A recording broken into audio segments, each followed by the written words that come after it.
Hey guys, so I just got out of the hospital. I was in a whole ton of pain. I've got a lot of health stuff going on, but I'm home resting now. And while I was in the hospital, um, I was praying to God and asking Him to heal me and to help me. And I said, I'm so tired of all the suffering. I'm so tired of living in chronic pain and being uncomfortable. And I just really had enough. And while I was crying to Him, I said, but God, if you never did one more thing for me, you've already done enough. You saved me.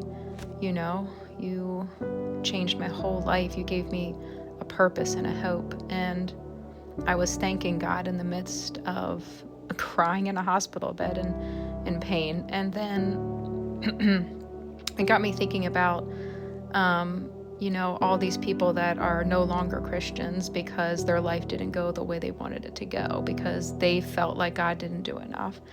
And if you've read the book of Job, we all understand that God doesn't just allow things for no reason. There's always a bigger purpose. If I had never gotten sick in the first place, I would have never quit my job and I wouldn't be doing full-time ministry work now. So you can see there's purpose in pain. But I was scrolling through TikTok about 3 weeks ago, and there's a guy, and he's got a page, and his entire page is essentially telling people not to follow Jesus. And his reasoning is because his marriage failed and he wasn't healed from his sickness, and he was like, and I went to church every Sunday and I tithed, so obviously there's no God. And it's so interesting to me, like, has he ever picked up the Bible and read it? Because it says over and over again that there will be suffering when you follow Christ.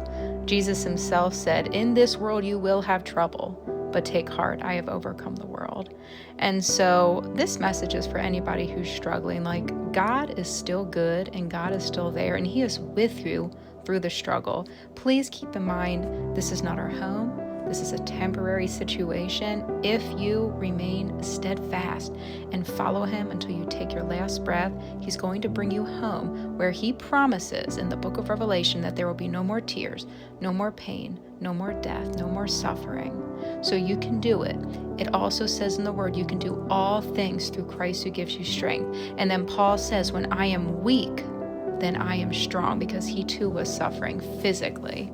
And so we need to keep that in mind when we're going through these trials and through these problems. Do not lose hope. He is right there with you. You are not alone.